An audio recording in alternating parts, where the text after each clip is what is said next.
Previously on Should You Get Heliborne?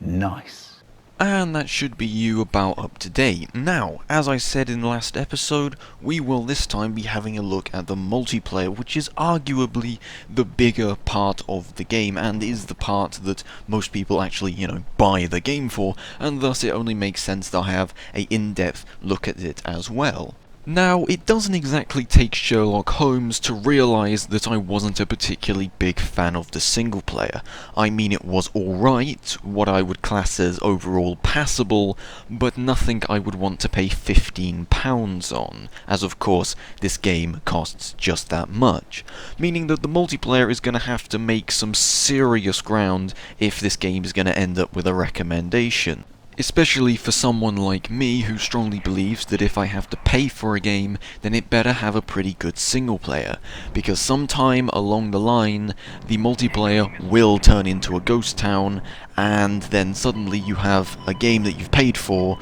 and nothing to do on it. Or, alternatively, if the game just never has a multiplayer fanbase to begin with, which unfortunately leads us to the first point I have with the Heliborne multiplayer. That being that the player base for this game is quite small, and as you can see from the last month or so, they maxed at 168 people playing the game at once, which doesn't sound too bad on its own, but that was the best day, and it averages out more at about 120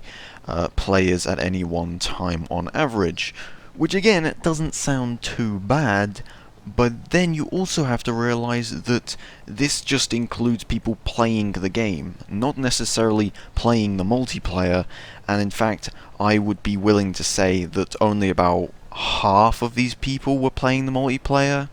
maybe even less on actual public servers that anyone can go and join a match with, as quite a lot of them are people with their friends. So if you do ever get this game purely for the multiplayer, then you will have to unfortunately play a lot of games where most of the time they're pretty lopsided. One side will have one more helicopter than the other, which often means that the side with the extra helicopter wins a lot. And honestly, despite these servers being able to go up surprisingly high with the max amount of players to play them, I think the biggest I've ever seen was about 10 players in one game, and even then that was the biggest, and I'd say on average it's normally about 5 or 6 for entire matches. Which of course isn't the game's fault, but is something you may want to know before considering purchasing this game. As for the actual gameplay itself, it mostly consists of making your own lineup out of 3 available types of helicopter,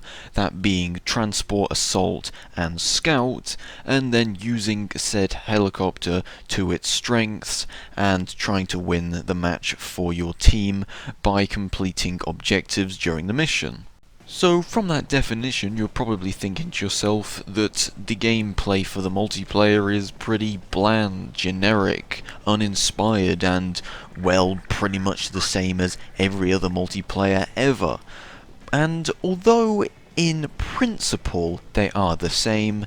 in execution this game is actually quite different and is unlike any other multiplayer game I have ever played. This is through them taking some pretty generic multiplayer ideas and changing them and making them different, and in fact I would even go as far as to say improving quite a lot of ideas. This being through things such as you can't directly capture points on this game, but your troops can, and you have one of 2 options to capture points, which are of course essential to winning the game. You can either defend your ground forces that will slowly move towards capturing objectives, whilst destroying enemy forces that are trying to move towards capturing the same objectives, or you can fly in a transport aircraft that has troops in it and manually land on these bases and FOBs to then supply them and capture them. And the more forces you land on a base will directly influence how strong that base is, with not only its anti-aircraft defense, but also defense against incoming hostile forces on the ground who are moving to also try and capture the zone. You can also change some of your units into special units, which although can't capture points, you can place anywhere you want on the entire map. And depending on exactly what they are will depend on what they do, such as the RPG teams, which will fire RPGs at incoming enemy tanks, as well as low-flying or hovering enemy helicopters. You've also got anti-air teams which fire a guided missile at enemy helicopters, which will always hit them unless they have flares. And lastly, mortar teams, which can be used by the scout aircraft on your team to drop mortar strikes on enemy positions, which in turn helps them to clear out areas for you so then you can fly in and drop forces. Which is an excellent way of making it so players can use teamwork to help each other, but you don't have to rely on teamwork. So one class of helicopter doesn't have to do all the work, or you don't have to rely on just so then another can work properly. All can work on their own, but of course they can all help each other in little ways if they want. Which gives players a lot of freedom to do as they want, meaning that if you want to support your allies, you can, and if you don't want to support your allies and just go in lone wolf, then you can also do that, as you don't have to rely on anyone else to do well. Now, if you remember my last video on this, then you will remember that one of the biggest issues I had with the single player was that it wasn't sure what it wanted to be. Some parts were arcadey, some parts were realistic, and it just seemed to all come together and create something that really is trying to be everything, and because of that ends up being nothing. However, now I've played the multiplayer quite a bit, I finally realise why it's like that. You see, in the multiplayer, they've gone all-out arcadey sort of gameplay, and that is fine. It's so much better to just have it being very realistic or very arcadey than trying to have both, and I can see now that when they were making this game, and as said before, this is a multiplayer-oriented game, they were aiming for the more arcadey approach for it. And when they then decided to make a solo campaign, they must have just used the same designs for what they were doing for the multiplayer, and then just try to put them into a historical setting as to add a single player to the game, which of course didn't really work, but at least now that question has been answered. But I mean, it's all well and good saying the game is new and different and fresh and all this kind of stuff, but what matters above all else is, well, is the game fun? And well, yeah, I'd say the multiplayer for this game was pretty fun. The gameplay is fast and hectic, meaning that you're never going to have a dull moment, and you'll almost always find yourself in a firefight, be it against enemy helicopters or ground forces. This trait is further enhanced by the size of maps, as due to their quite small nature, it means that you're never far away from something that wants to shoot you down. Meaning that if you intend on surviving for any long period of time, then, well, like a midget at a urinal, you're gonna have to stay on your toes. As far as balancing is concerned, in each tier, the helicopters are actually pretty well balanced, with just about every class having its own strength and weakness, with no class being significantly weaker than any other, to be honest with you. And really, that's something that not a whole lot of multiplayer games I've seen have been able to pull off well. That's not to say that it's perfect by any means, and it does have its own issues here and there, such as the fact that most helicopters in Tier 1 get a massive amount of unguided missiles that they can fire a flurry of that are inherently bullshit because they can basically just pulverize anything in sight, and means that most of the time fights in Tier 1 are less to do with accuracy and skill, and more to do with blind luck on who hits each other first with their massive barrage of missiles. Also, guided missiles have a nasty tendency to one-shot you no matter what you're flying, and of course since they're guided, it means that there's a very good chance they will hit you, as long as the person who's firing it is remotely competent. But I think at this point I'm mostly just nitpicking, as although these things are annoying, they're not game-breaking by any stretch of the imagination, and not anything that would put you off the game altogether.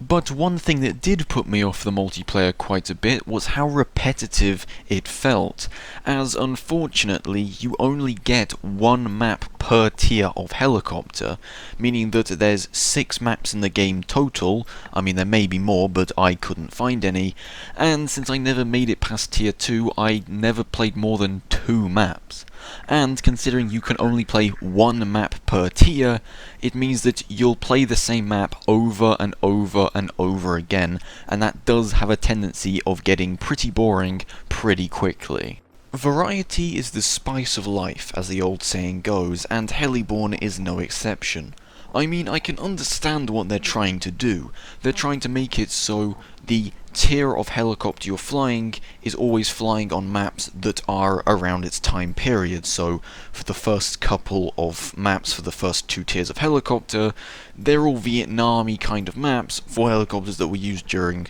Vietnam and things like that, and similar effects as time goes on. However, what they seem to have forgotten is that they only have 6 maps to begin with, and trying to cut them off to make them all individual depending on helicopters' times is a fine idea in practice, as games like War Thunder do it very successfully, but you have to remember that games like War Thunder already have a large variety of maps anyway, so making it so only, a few of those maps are only for more modern, later vehicles in the game, it's not going to make much of a difference, and no one's really gonna mind. But if you make it so people have to keep playing the same map over and over and over again, then, well, people are gonna get bored, and they're not ever gonna make it to the later maps, because, well, they can't be asked to play the same map for 10, 20, 30 times before they can go up a tier,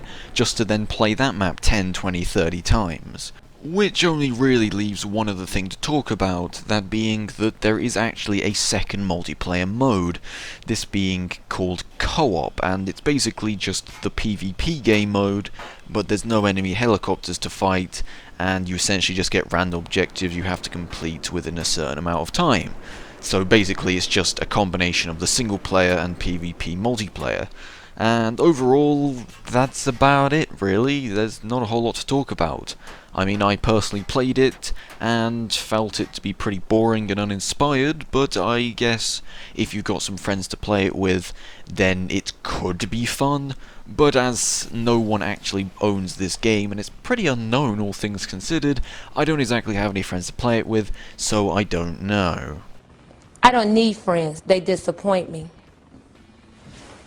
So yeah, overall it's pretty mundane, uninteresting, and I don't really have anything else to say about it. Which concludes the review of the entire game, and means that I can finally answer the question for you of, should you get Heliborne?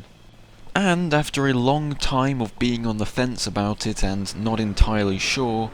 I finally come to the conclusion that you should get Heliborne, but only on these conditions. These being that either A, you have a friend or friends to play the game with,